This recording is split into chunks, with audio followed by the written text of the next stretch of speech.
Welcome to the Everton Byline. This is episode number 55. I am Matt Jones.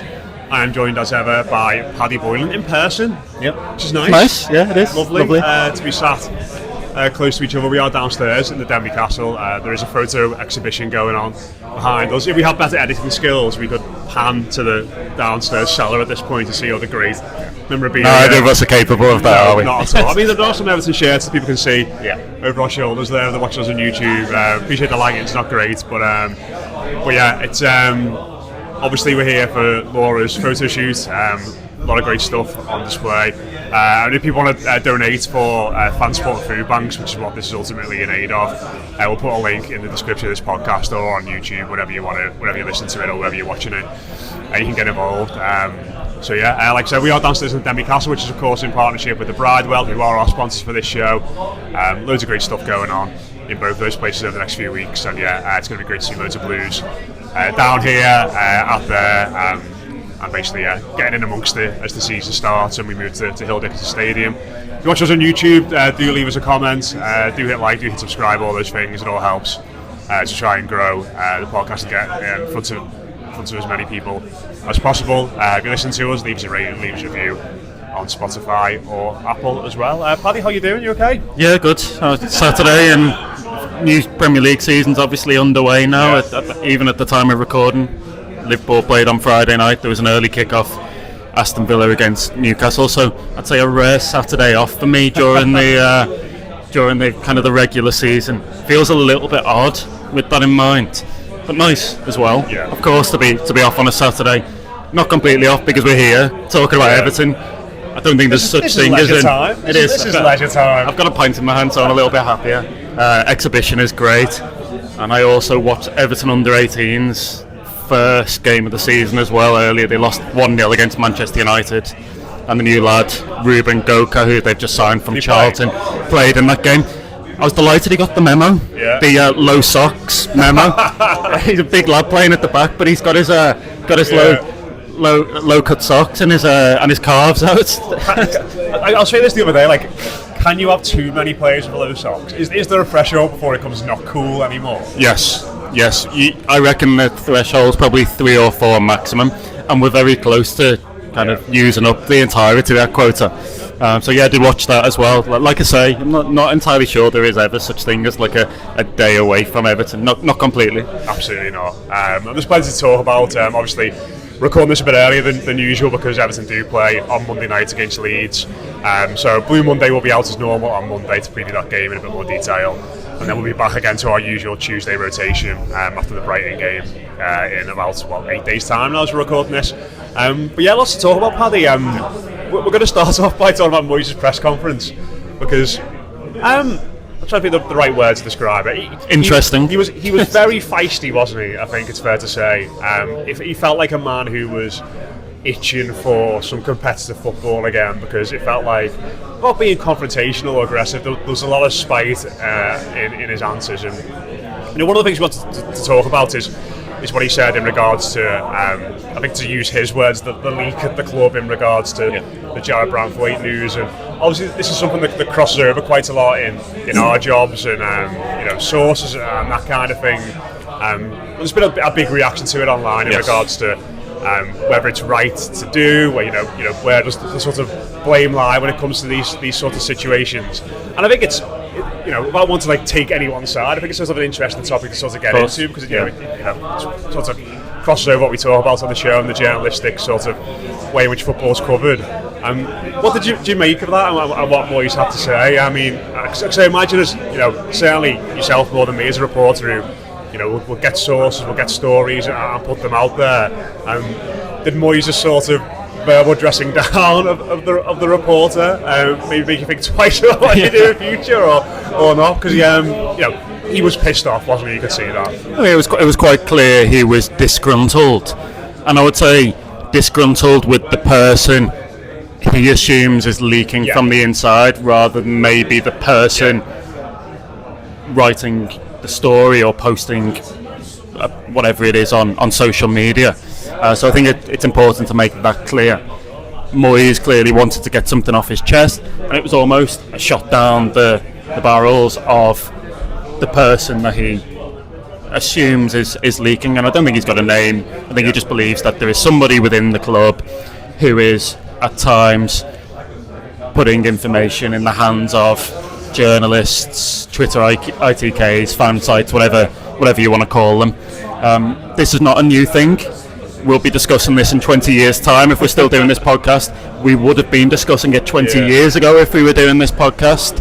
And I do find it really interesting as somebody in the media who obviously deals with kind of what I class as kind of confidential sources on a day-to-day basis. Let's start by talking about why he's said that. I think he obviously was annoyed, and I think he's annoyed because he doesn't want that information out there about an injury to one of Everton's best players earlier than he feels it should be. We're talking about a matter of days here. I mean, he himself almost certainly would have revealed that news to us in Friday's presser. I think the news came out sometime around Wednesday, if I'm not mistaken. So we're talking about 48 hours. But 48 hours is a lot of time in football. I find clubs, even more than transfers at times, I find clubs to be really quite sensitive about injury news and information. It's probably why ourselves at The Athletic, we probably do comparatively little injury news compared to other things, because whenever we report, as I've mentioned previously on this show, we're getting information from multiple independent sources and then putting it to the clubs involved for right of reply. And a lot of clubs take an approach whereby this is confidential because it is a person's personal medical information, and that would never be in the public domain. It's sport, so you're never going to get that kind of level of obscurity, I suppose, and that will annoy clubs. But clubs, I mean, I go back to Marcel Brands' time at Everton. He was fuming at one point that an early interest in Yerry Mina was leaked, and he felt, and I know this from conversation at the time, but he felt as though that leak being out there early cost Everton money on the play. They felt that it sparked interest from other parties, Everton had to pay more, and so on and so forth. I've kind of, since Moyes said what he did, and I fully understand his position, but I've almost since then kind of thought about my own position on this as a journalist. And I think when you have information like that, you're always going to report it, because at the end of the day, as a journalist, your duty is not necessarily to David Moyes or to Jarrad Branthwaite or even to Everton Football Club. It's actually to your profession or your employer or the fan site or whoever it may be. So in my case, my consideration as a journalist is maybe not would David Moyes be annoyed by this, but it's would my editors be annoyed if I knew this and didn't report it. So that's always worth bearing in mind. I would also be a massive hypocrite based on some of the stories I've written this season about transfers if I then complained about other people being leaked certain bits of information. So I go back to my original point. Moyes is completely within his rights to be annoyed. Clubs want this information, particularly injuries, to be kept behind closed doors for as long as possible. Other people have a duty to themselves and to the industry or the people they're working for. So really, really interesting. It won't be the first time this has happened, and it certainly won't be the last. I think from my point of view, like obviously my role in my job is different to yours in the sense that like I am more of an editor. Like you said there, like I would be exactly like you said there. Like if I knew one of the reporters had like an ironclad source for a star player is supposed to miss the start of the season and be out for 4 weeks or whatever it is. You report that information. You absolutely report that, and like I kind of get like. I imagine for Moyes, and obviously I don't want to necessarily speak for him, and we don't know this for a fact, but I imagine it's not necessarily the fact that the injury news has come out 24 hours before he's spoken to the press, because clubs like Leeds aren't going to change their entire tactic based on that injury news coming out a bit early. I imagine it's more like what you said there in regards to, I feel like he'll want everyone to be together, and united, and he will want to feel like if something happens, because it's a big story. Jarrad Branthwaite getting injured for Everton is massive, as we're going to come on to talk about. But he'll want to think like if other things happen, say at some point, say there's like a bit of a scrap on the training pitch, like, that can happen, or like more things that can be made to look a bit like more to do like malcontent or something like that. If something like that happens, he'll he will want confidence in his staff and his players that it will all be kept in house and it's a tight knit unit, as opposed to Leeds have found this out 24 hours earlier. That's going to change their entire game plan over how they're going to play. Well, that's a really good point, and I completely agree with you on it. It's that element of togetherness and everything else, which is important to football clubs. The culture has to be right behind the scenes, and Moyes will be trying to nurture that and foster that now. Another point I think that's worth touching on is just like there's a fascination sometimes with leaks or like a single.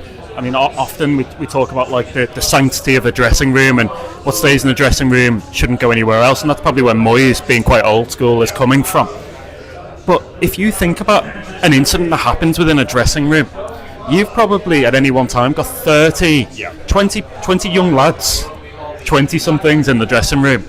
You've got backroom staff, and they've all got partners, they've all got kids, the players have all got agents. And it's like Chinese whispers. So this idea that there's like one single mole that you need to root out. I mean, I find it really funny. And clubs often get fascinated by this idea. And I'm thinking to myself, within kind of a couple of hours of Jarrad Branthwaite being injured, probably there's 200-300 people more who know it because somebody says to their agent. It's like a ripple, like a stone in a pond, isn't it? Exactly. And then the agent mentions it to somebody else, and then like we in the media find out through that kind of network of Chinese whispers, I suppose, and then we'll check it out and validate it and all those kind of things. So it's less than ideal from Everton's perspective. It's less than ideal for Moyes in terms of what he's trying to build within the club, and that will be his concern. It'll be, can we make sure that stuff like that isn't happening, and if it is happening, what does that maybe say about what's taking place internally?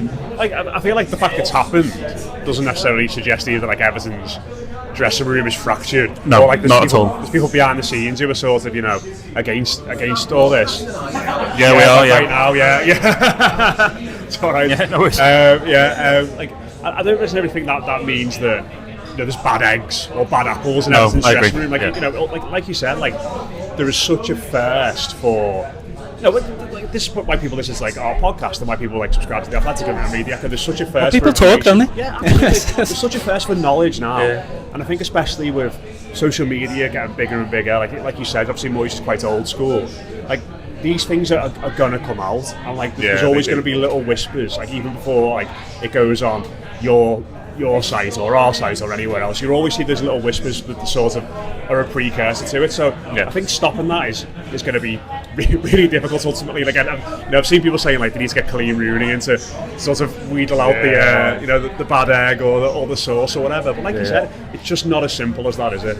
I don't think you can do, because like I say, you're not talking about one person, you're talking about a process whereby there's 30 or 40 people within a dressing room. Even if you extrapolate it out and talk about like an incident happening at Finch Farm, how many people would be on site at Finch Farm, and how many people are they speaking to? So I would say it's nigh on impossible.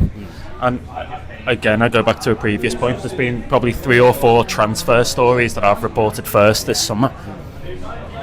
So I'm not going to be able to go around, like, and that's all come from sources, do you know what I mean? So it'd be pretty hypocritical if I came on here and started slagging people off. I would never do that anyway, but it'd be hypocritical. So it's a complex situation, and I understand every side of this. I understand why Moyes behaving the way he is, why the club might feel a certain way, why fans might be annoyed at times, why some fans might be just delighted they're getting information.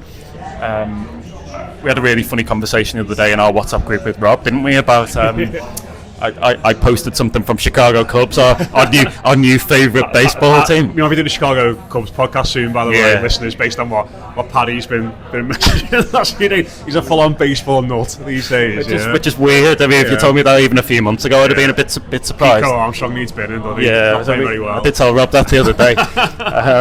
But they put something out, which was like, it was one of their relief pitches was on, I think they called it a 10-day injury list. Just think, could you imagine if Everton kind of came out and did that? I mean, Premier League clubs are very, very particular, unlike US sports and even other leagues where they report in kind of real minute detail.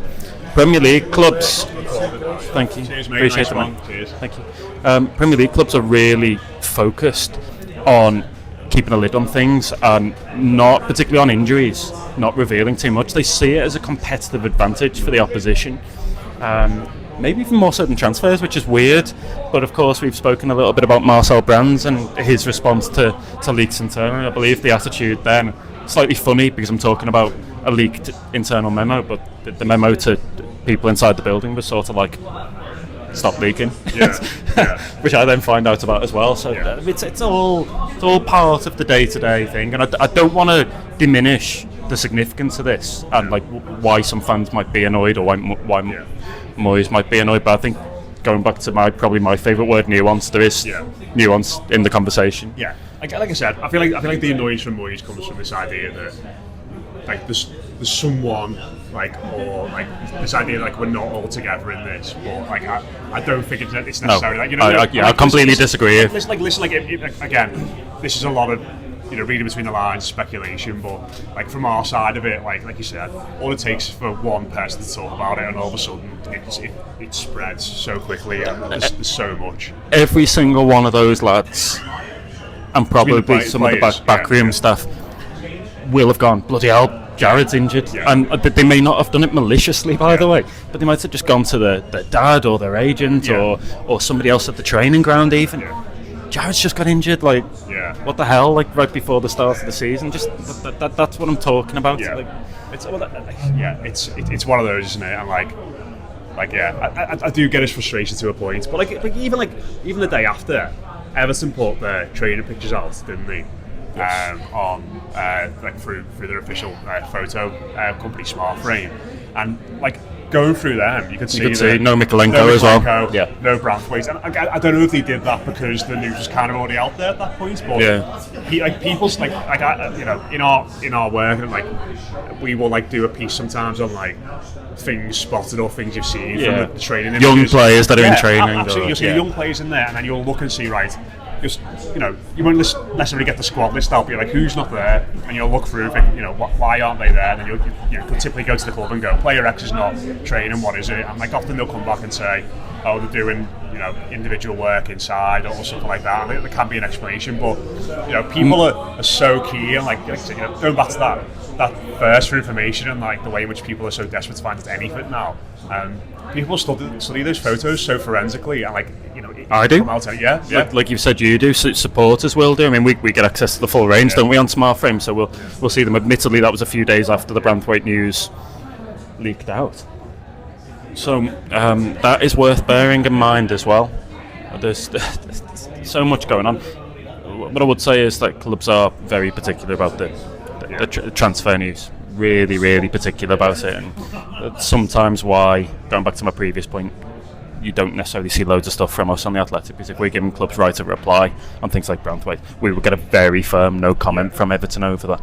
In a way that even sometimes on a transfer line or whatever, you'll go to a club and they'll say, actually, you're right there, or actually the medical's going to be 24 hours later, or whatever. It suits clubs sometimes to have information in the public domain. I don't think it suits Everton to have Jarrad Branthwaite out there. It might not be a huge net negative, but there's nothing to be gained from it, really, is there? No, it's I'm sort of looking forward to what sort of plans Moyes has got to root out the mole.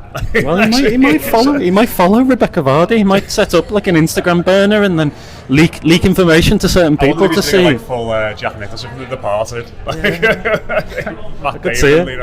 I've got an image. Now you've said that, that GIF of Jack Nicholson where he's just he's got a maniacal look on his face, and he's got a smile on his face. I've got Moyes' face, but doing that with the grin. It's I need to get rid of that as we do the rest of the podcast. If you work at Finch Farm this week, you better watch out. It's the Hunger Games in there to try and find the mole. But let's move on now. Anyway. You mentioned, obviously, we talked a bit about Branthwaite's injury there. That is the big story, isn't it, as we go into Leeds. Obviously, he's not going to be available for that game, and potentially a few more. We've already obviously found out as well that Mikolenko was a doubt for that. Moyes was kind of non-committal, wasn't he, about him in his press conference? I think he might play based on what he said, but that's just a hunch more than anything. And I also saw Paddy done a review. Now I'm a new Instagrammer. following the Everton players and their respective partners, the Jake O'Brien's partner looks like she's very close to giving birth. I think it's so he could potentially be if that moves along quickly, he could potentially be unavailable. Obviously, massive if there in regards to that. But defensively, it looks a bit short, doesn't it? And I think it does. I think what's going to be interesting for me, if we're going to assume, say, Mykolenko isn't fit to play, obviously Branthwaite definitely isn't fit to play, what does that defence look like? Because I can kind of see it being O'Brien right back, Tarkowski, Keane as your centre backs, and then I think Coleman's probably going to play left back, personally. You would not be surprised if Moyes decided not to throw Adam Asnu in at Ellen Road. Maybe if it was a home game against, off the top of my head, Burnley, he might have gone, let's try it and see how it goes. But you feel that Ellen Road is going to be, particularly Ellen Road on Monday night, is going to be lively. It could get feral, given past trips to Ellen Road. I love going, but it can be kind of quite raucous, obviously, and maybe that's not the best place for a 19-year-old lad still kind of cussing his teeth in the Premier League, still cussing his teeth in the professional game even. So maybe somebody like Coleman. I mean, if they lose many more, then it will just be Michael Keane and Jordan Pickford. So to go back to another GIF, and that seems to be a theme on this episode, it's the one of Jon Snow in Game of Thrones with the drawing the sword, as about 100 White Walkers or whatever it was. Coming. I mean, to be fair, you probably famous last words, but you probably don't need too many people to mark Pirro. I didn't say that, by the way, listeners. That was entirely Paddy. So next Monday, if he scored, feel free to give him all the stick. And also, I move quicker than Pirro, and that is sense. I'm not going to say anything about Calvert-Lewin. That's where I draw the line. Calvert-Lewin or Jack Harrison, we'll discuss them probably next week when we do the podcast. Until that, nothing, because we all know how the script goes with Everton. Options are quite thin.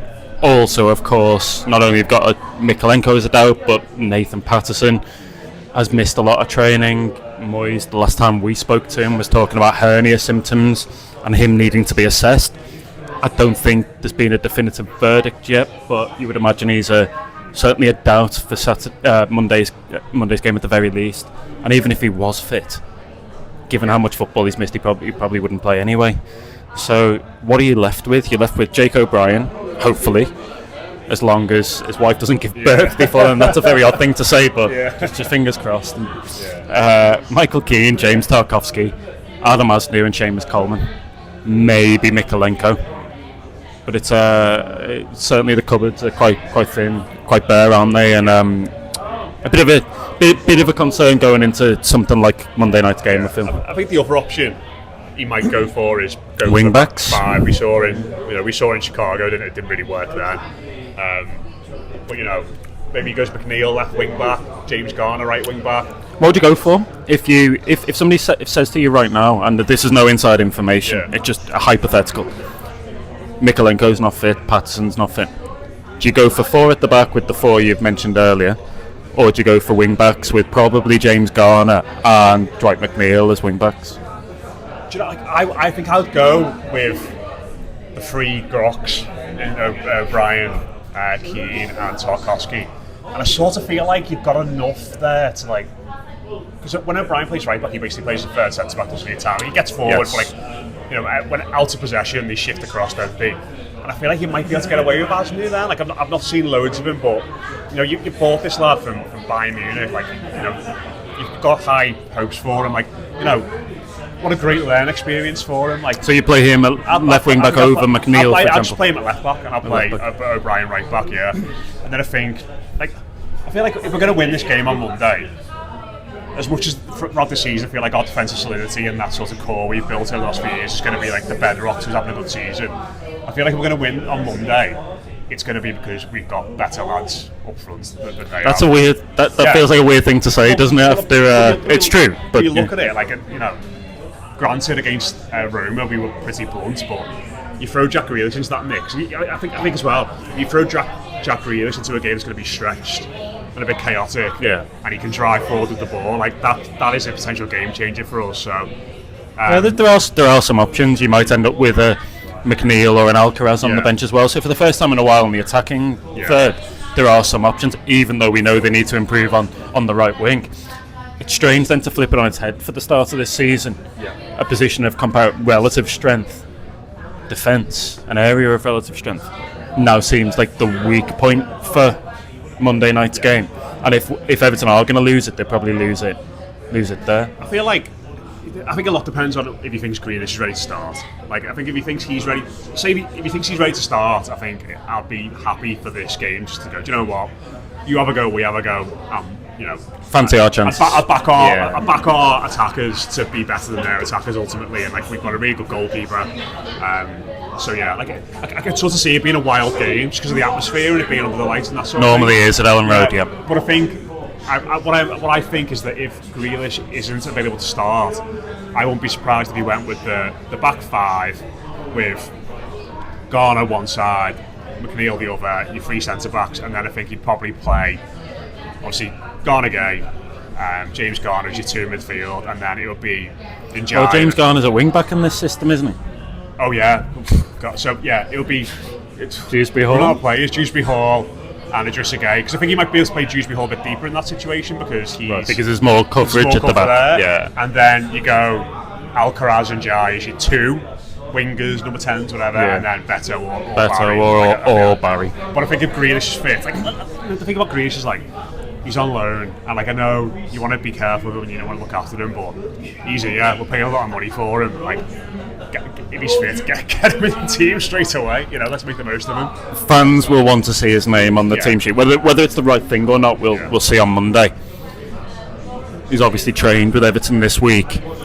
Wasn't part of Manchester City's squad for the Club World Cup, so has had actually, by his standards, from what I'm told, a much longer summer off than he usually would, because usually he'd be away with City in pre-season and he'd probably have an international tournament with England. No England participation and no participation for City in the Club World Cup, so he should be fresh, should be revitalised. He worked with a personal trainer, all that kind of stuff that we've come to expect now. It's just whether there's that game fitness, that sharpness. I wonder if he's a 30-minute game at the end, if it's tight. Do you not think he's going to start? I don't know. Honestly, at the time of recording, I've got no idea at all. But I'm just looking at the players that are available and how much they played in pre-season, and I think how much you play in pre-season's the barometer, isn't it? It's kind of like these guys are more game ready, so we're going to play them. As bad as Everton did in pre-season, by the way, they've at least had minutes. I would expect Jack Grealish to be part of the squad and play some kind of role, at the very least that kind of super sub, that cameo role. And if that's all it is, then fine, as long as Everton is still in the game. Jack Grealish comes on 60 minutes, it gives the away end a massive lift, gives, I'd say, his teammates a huge lift as well, seeing him there. He's got that aura about him, hasn't he? We used that word a lot, but yeah, definitely got a swagger, but I sort of feel like a lot depends on whether Moyes just ultimately thinks he's ready to go, and he will build around him because he's here. He will, yeah. He's going to cost a lot of money. Sure. So yeah, let's wait and see on that one. Just finish off then. Transfer situation again as we sit here recording. What time is it? Nearly 4 o'clock on Saturday. These things can move very quickly. Nothing feels imminent. I mean, we signed a third choice goalkeeper, like who I'd never heard of before, which was interesting. The 7th sign of the summer. Apparently he's a good lad. He does great team talks. Apparently, good lads. Did a team talk for Wolves at one point last year, I read, which is interesting. But I think the ones we're all looking at now, people are kind of excited for are a right winger and a right back, and I think like more than like obviously we talked about Tyler Dibling a lot, but I think what's been interesting for me over the last couple of days is that Amari Hutchinson looks like he's going to go to Forest for around 35 million. More. Is that right? More than that, I think, yeah. And well, his release clause was 35, but that expired. So it's going to be close to 40. Yeah. And then Ben Doak, obviously, also building to Everton. He looks he's going to go to Bournemouth 25, which I think is probly in this market good business for Bournemouth. I would have gone for him for that, but that's by the by. But it feels like I sort of look up certainly the Hutchinson one and compare him to Dibling. I think maybe Southampton's price isn't that mad if that's the market and like that's how much those players are going for, because as much as he's clearly a talented lad, I don't think he really was amazing in the Premier League last year. I don't think he tore up any trees, and he's going for 40 million. Southampton clearly think Dibling is like potentially going to be one of the best players in the country. I think he probably showed more last season at the top level than Hutchinson did. But it kind of feels like we're just waiting for either Everton or Southampton to blink in regards to what Everton want to pay or what Southampton are willing to accept. Yes, I mean, if Amari Hutchinson is worth 40 million, then my belief is that Dibling is worth 50. The problem with all of that is that I don't think Amari Hutchinson's worth anywhere near 40 million. I think he's somebody you sign from a relegated club for 20 million who probably will come off for you, but there's no guarantee. I mean, there's no guarantee with any transfers, but I think he had a relatively good season in the Premier League with Ipswich, and nothing more than that. Dibling's ceiling for me, I think Dibling's probably a better player now, and I think his ceiling is much higher than Amari Hutchinson's. But the market's a little bit ludicrous at the moment. I mean, the Doak one aside, and I know people in recruitment circles who've got their grumbles with the Doak fee at 25 million, but like Dango Ouattara from Bournemouth, 40-ish to Brentford, and this is why it's problematic waiting so long. I say waiting. Everton have tried throughout the summer to get players in, but leaving it so long to get a right winger in, because I almost feel now that it's a real seller's market, and these prices sort of dictate things for everybody else, because then Southampton will say, well, what's wrong with asking for 50 million for Tyler Dibling if Hutchinson, as I pointed out, is going for 40? That is the problem. It's going to be interesting to see where Everton go with this, because there's a couple of names there that we've spoken about, Hutchinson and Doak in particular, who have been on somewhere on a list, and we know that for a fact. Dibling, there's been an impasse now for a good 2 or 3 weeks, and that hasn't massively moved at the time of recording.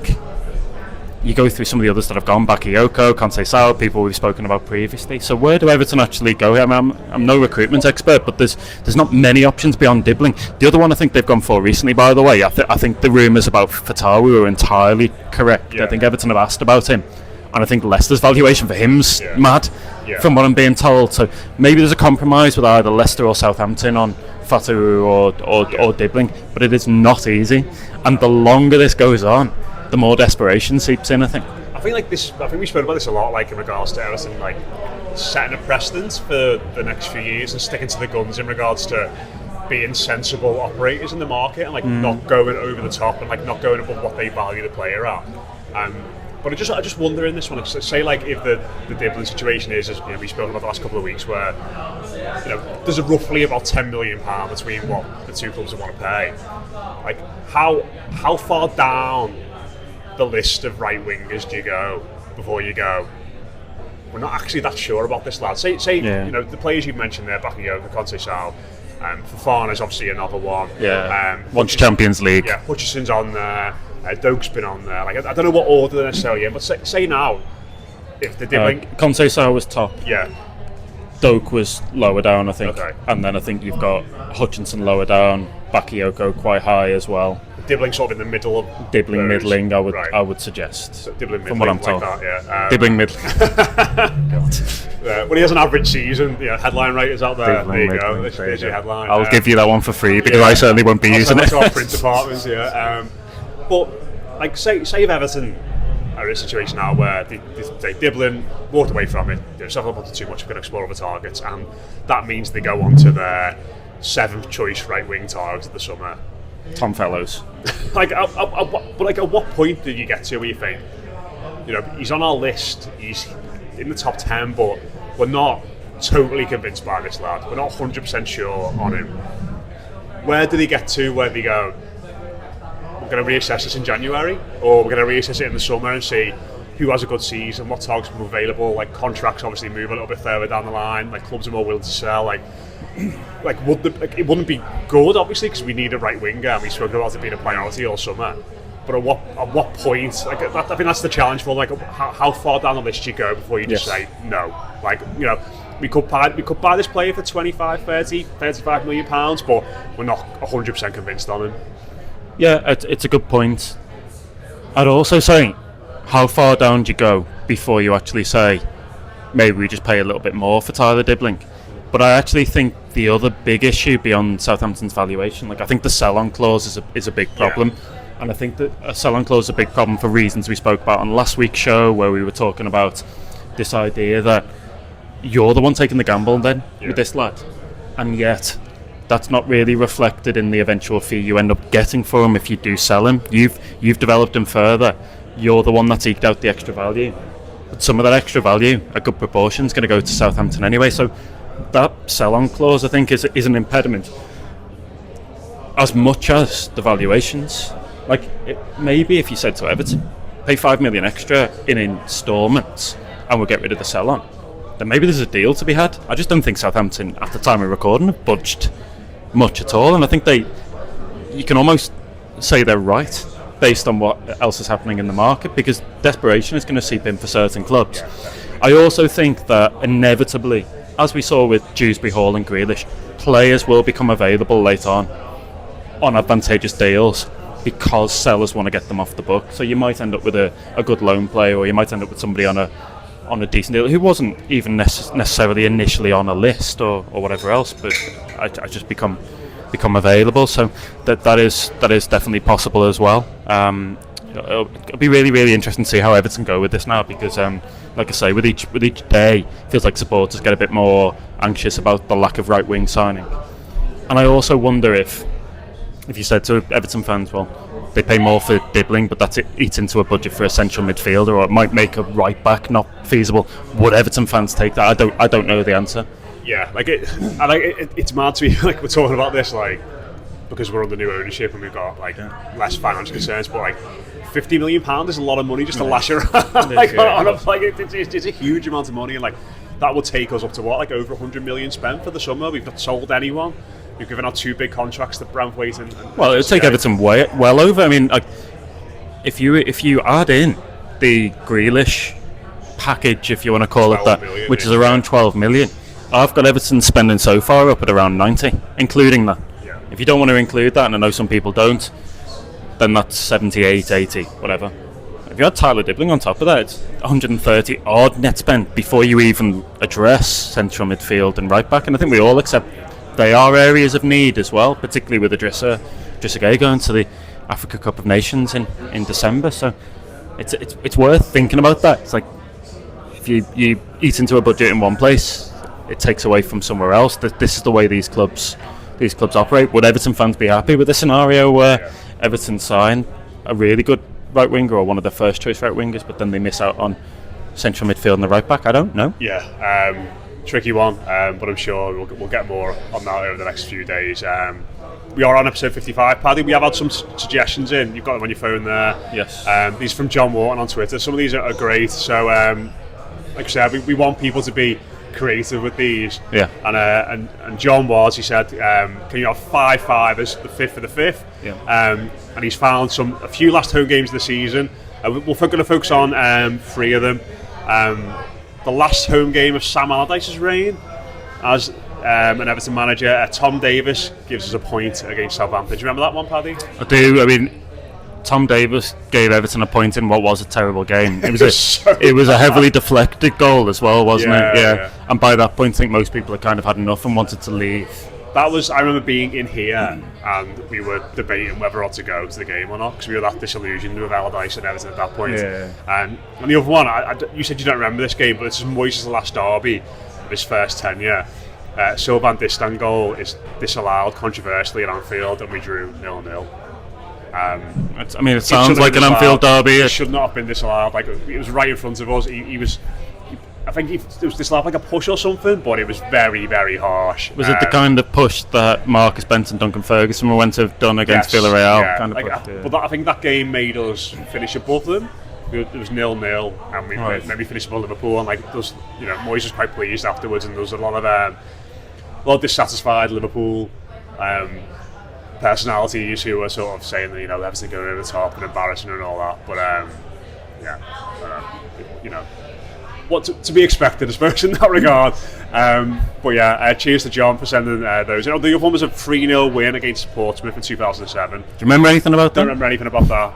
No, I don't remember anything about that. So yeah, I can't say I do, but I struggle to remember what happened yesterday. I believe that scored is 1-0, wasn't it? It's won the goal against Portsmouth. Yeah, that was final game of the season as well. Yeah, so that was late on, so it must have been that one. But listen, we will wrap it up there for Byline 55. Thanks again to the Denby, and obviously thanks again to the Bridewell, who are our sponsors for this show. Get yourself over the weekend. Well, Sunday, if you're not on Sunday, and obviously in the week leading up to that Brighton game, if you're not at Belton Town, great place to go and have a pint. If you watch us on YouTube, do hit like, do hit subscribe, leave us a comment about anything we discussed today. How would you go on Monday night? Do you go with your back five? Do you stick with Adam Asanu? Does Grealish start? All those things. Let us know about the transfers as well. Is it all in on Dibling? Or is he middling Dibling and you leave it for a little bit? Can I just say, by the way, that people probably picked up on bagpipes, and actually Keith Tomlin is in the back of the room. Is that Nathan Patterson as well? It's the two of them. Yeah. Don't say hello to Keith in a second. Yeah. So yeah, if you if you listen to us on Spotify or iTunes, do leave us a rating, do leave us a review as well. We'll be back next Tuesday. So that'll be after the Brighton game. Yeah, well, Everton will play 2 games of football, Premier League football. Very exciting, very exciting. Exciting, kind of nervous. Yeah. I don't know. We'll see. Will Paddy make it out of Ellen Road? All right. Tune in next time to find out on that. We'll see. And plenty more. But yeah, thanks everybody for listening. Thanks for everybody who sent us nice comments and messages over the last few weeks as well. I know Paddy's been getting a lot of them on the Athletic under his pieces below the line. So yeah, thanks for people who've come up to us today and in the week. Very kind to really nice words about the podcast, and glad everybody's enjoying it. But yeah, that's it from us. Hope everybody enjoys the game. We'll see you on the other side of the Toffees.